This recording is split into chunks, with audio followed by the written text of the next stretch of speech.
Another new year, another Harlan Coben mystery on Netflix that somehow makes you cancel your plans.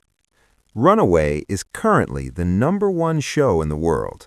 But if you just finished episode 8, there's a good chance you're feeling confused, frustrated, or honestly, both. Why were there 2 random assassins dancing while killing people? Why was Minnie Driver in a coma for half the show? And most importantly, did the ending actually make sense? Today, we're untangling the web of lives in Runaway.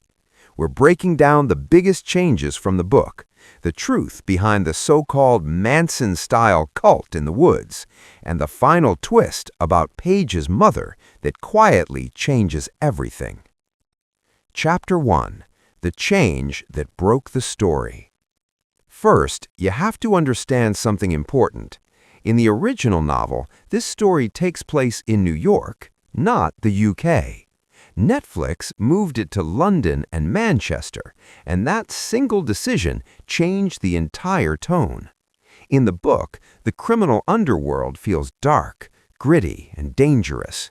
In the show, watching James Nesbitt run through British parks punching drug dealers feels, well, a little chaotic. And this is exactly why the cult storyline feels so out of place. The setting doesn't ground it. It amplifies the absurdity. Chapter 2. The Assassins. Let's talk about Ash and Dee Dee. Everyone's talking about them because they feel like they walked in from a completely different show, and that's intentional. They are Runaway's secret weapon, weirdly funny, strangely sympathetic, and completely psychopathic. They're not the main villains, they're the cleanup crew. They exist to tie off loose ends for the real threat hiding in plain sight, the Corvalls. Because this story was never really about drugs, it's about a rural cult, Manson-style, run by Enid and Wiley Corval. They aren't just hiding Paige, they're rewiring her. Simon thinks he's rescuing an addict, but what he's actually fighting are religious extremists who believe they're saving her soul. Chapter 3. The Mother's Secret. A lot of critics complain that Minnie Driver was wasted in this role. She spends most of the show unconscious, silent, forgotten. But that's classic Harlan Coben misdirection. You stop paying attention to her because you're told she's irrelevant. And that's the trap. The final twist.